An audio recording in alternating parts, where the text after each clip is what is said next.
ഞാൻ വന്നിട്ടുള്ളത് ഒരു ചിക്കൻ ഫ്രൈഡ് റെസിപ്പിയുമായിട്ടാണ്. ഇത് നമുക്ക് നെയ്ച്ചോറിൻ്റെ കൂടെയും അതുപോലെ പൊറാട്ടയുടെ കൂടെയും അപ്പത്തിൻ്റെ കൂടെയൊക്കെ കഴിക്കാൻ പറ്റിയ ഒരു അടിപൊളി ചിക്കൻ ഫ്രൈ ആണ്. കുറച്ച് മസാലയോട് കൂടിയൊക്കെയാണ് ഇത് തയ്യാറാക്കിയിട്ടുള്ളത്. അപ്പോൾ നമുക്കിതെങ്ങനെ തയ്യാറാക്കും നോക്കാം.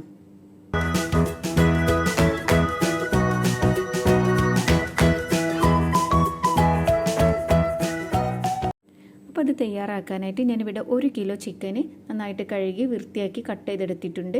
ഞാനൊരു മീഡിയം സൈസ് വലുപ്പത്തിലാണ് അത് കട്ട് ചെയ്തെടുത്തിട്ടുള്ളത്. ഇതിലേക്ക് നമുക്ക് 1.5 ടേബിൾ സ്പൂണ് മുളക് പൊടി ചേർത്ത് കൊടുക്കാം.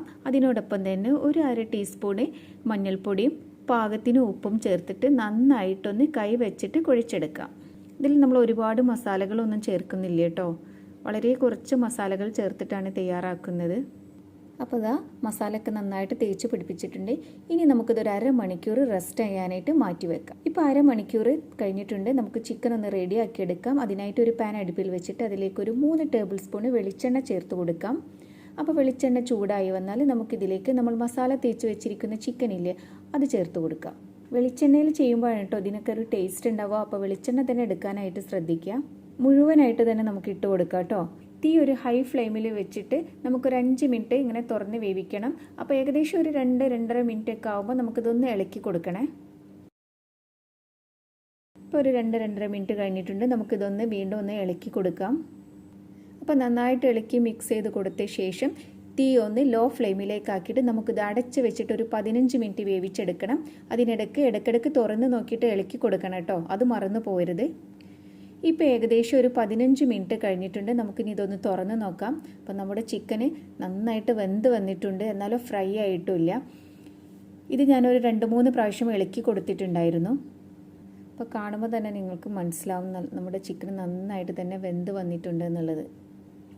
ഇനി ഇതിലേക്ക് 2 മീഡിയം സൈസ് വലിപ്പമുള്ള സവാള ഒന്ന് ചെറുതായിട്ട് അരിഞ്ഞത് നമുക്കിതിലേക്ക് ചേർത്ത് കൊടുക്കാം. അതിനോടൊപ്പം തന്നെ ഒരു 1.5 ടേബിൾ സ്പൂൺ ഇഞ്ചി നീളത്തിലരിഞ്ഞതും അതുപോലെ തന്നെ ഒരു 2 ടേബിൾ സ്പൂണ് വെളുത്തുള്ളി ചെറുതായിട്ട് അരിഞ്ഞതും പിന്നെ കുറച്ച് പച്ചമുളകും അതിനോടൊപ്പം തന്നെ കുറച്ച് കറിവേപ്പിലയും കൂടി ചേർത്ത് കൊടുക്കാം. അപ്പോൾ പച്ചമുളകൊക്കെ നിങ്ങളുടെ എരിവിനനുസരിച്ച് കൂട്ടുകയോ കുറയ്ക്കുകയോ എല്ലാം ആവാട്ടോ. അപ്പോൾ നിങ്ങൾക്ക് എത്രത്തോളം വേണോ അതിനനുസരിച്ച് ചേർത്ത് കൊടുക്കാം. പിന്നെ ഇഞ്ചിയും വെളുത്തുള്ളിയും ഞാൻ ഇതുപോലെ അരിഞ്ഞിട്ടാണ് ചേർത്ത് കൊടുത്തിട്ടുള്ളത്. അതാണ് നല്ലത്. പേസ്റ്റ് ചേർക്കുന്നതിനെക്കാട്ടിയും നന്നായിരിക്കുക ഇങ്ങനെ ചേർക്കുമ്പോഴാണ്. അതല്ലെങ്കിൽ ഇഞ്ചി വെളുത്തുള്ളി ഒന്ന് കല്ലിൽ വെച്ചിട്ട് ചതച്ചിട്ട് ചേർത്ത് കൊടുത്താലും മതി കേട്ടോ. അപ്പോൾ ഇതെല്ലാം കൂടി ചേർത്തിട്ട് തീ ഒരു മീഡിയം ഫ്ലെയിമിൽ വെച്ചിട്ട് നമുക്ക് ഇളക്കി എടുക്കണം. അപ്പോൾ നമ്മുടെ ഇഞ്ചിയും വെളുത്തുള്ളിയും അതുപോലെ തന്നെ സവാളയൊക്കെ നന്നായിട്ട് വഴന്ന് വരണം. അപ്പോൾ തീ ഒരു മീഡിയം ഫ്ലെയിമിൽ വെച്ചിട്ട് കൈ എടുക്കാതെ ഇങ്ങനെ ഇളക്കി കൊടുത്തിട്ട് വേണം ഇത് വേവിച്ചെടുക്കാനായിട്ട്. അപ്പോൾ ഇത് ഇളക്കി കൊടുക്കുന്ന സമയത്ത് പ്രത്യേകം ശ്രദ്ധിക്കണം, ചിക്കനൊന്നും ഉടഞ്ഞു പോകരുത്. നന്നായിട്ട് കുക്കായി വന്നതാണ്. അപ്പോൾ അത് പ്രത്യേകം ഒന്ന് ശ്രദ്ധിക്കുക കേട്ടോ. അപ്പോൾ നമ്മുടെ സവാളൊക്കെ നന്നായിട്ട് വഴന്ന് വന്നിട്ടുണ്ട്. ഈ ഒരു പരുവത്തിലാണ് നമുക്ക് വേണ്ടത്. അപ്പോൾ നിങ്ങൾ വഴറ്റുന്ന സമയത്ത് വെളിച്ചെണ്ണ കുറവുണ്ടെങ്കിൽ നിങ്ങൾക്ക് ഈ സമയത്ത് ചേർത്ത് കൊടുക്കാവുന്നതാണ് കേട്ടോ. ഇനി ഇതിലേക്ക് നമുക്കൊരു വലിയൊരു തക്കാളി ചെറുതായിട്ട് അരിഞ്ഞതും കൂടി ചേർത്ത് കൊടുക്കാം. അപ്പോൾ തക്കാളിയും കൂടി ചേർത്ത് വീണ്ടും ഇതുപോലെ തന്നെ ഇളക്കിയെടുക്കണം. തക്കാളി നന്നായിട്ട് വെന്തിട്ട് അലിഞ്ഞ് വരണം.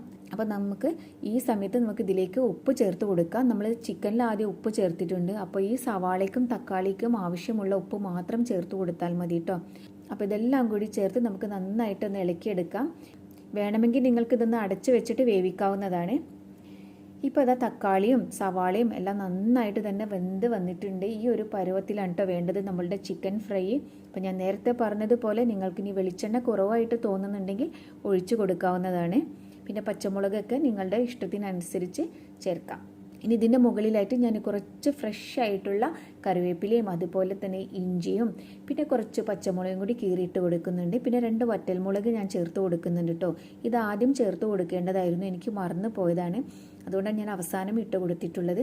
അപ്പോൾ ഇതെല്ലാം കൂടി ചേർത്ത് ഒന്ന് മിക്സ് ചെയ്ത് കൊടുത്ത ശേഷം നമുക്ക് തീ ഓഫാക്കാം. ഇതിലൊട്ടും തന്നെ ഗ്രേവി ഇല്ല. നിങ്ങൾക്ക് ഗ്രേവി വേണം എന്നുള്ളവർക്ക് ഒരു 1/4 കപ്പ് മുതൽ 1/2 കപ്പ് വരെ നല്ല തിളച്ച വെള്ളം ചേർത്ത് കൊടുത്തിട്ട് ഒന്ന് നന്നായിട്ടൊന്ന് മിക്സ് ചെയ്ത് കൊടുത്ത് ഒന്ന് തിള വന്നാൽ ഓഫാക്കിയാൽ മതി. അപ്പോൾ നല്ല ടേസ്റ്റാണിത്. നമുക്ക് പൊറാട്ടയുടെ കൂടെയും അതുപോലെ തന്നെ നെയ്ച്ചോറിൻ്റെ കൂടെയൊക്കെ അടിപൊളിയാണ്. അത്യാവശ്യം നല്ല എരിവുണ്ട്. എപ്പോഴെങ്കിലൊക്കെ വീട്ടിലൊരു വെറൈറ്റി ആയിട്ടൊരു ചിക്കൻ കറി വേണം അല്ലെങ്കിൽ ചിക്കൻ ഫ്രൈ വേണം എന്നുള്ളവർക്കൊക്കെ ട്രൈ ചെയ്ത് നോക്കാവുന്ന ഒരു അടിപൊളി റെസിപ്പിയാണിത് കേട്ടോ. നല്ല ടേസ്റ്റാണ് ഇത് കഴിക്കാനായിട്ട്. അപ്പോൾ നിങ്ങൾക്ക് എൻ്റെ വീഡിയോ ഇഷ്ടപ്പെട്ടിട്ടുണ്ടെങ്കിൽ ലൈക്ക് ചെയ്യാനും കമൻറ്റ് ചെയ്യാനും അതുപോലെ തന്നെ ഫ്രണ്ട്സൊക്കെ ആയിട്ട് ഷെയർ ചെയ്യാനും മറക്കരുത്. എൻ്റെ ചാനൽ ആദ്യമായിട്ട് ആരെങ്കിലും കാണുന്നവരുണ്ടെങ്കിൽ സബ്സ്ക്രൈബ് ചെയ്യാനും അതിൻ്റെ തൊട്ടടുത്ത് കാണുന്ന കുഞ്ഞു ബെല്ലൈക്കണില്ലേ അത് ക്ലിക്ക് ചെയ്യാനും മറക്കരുത്. ഇനി പുതിയൊരു റെസിപ്പിയുമായിട്ട് നമുക്ക് വീണ്ടും കാണാം. അതുവരേക്കും ബൈ.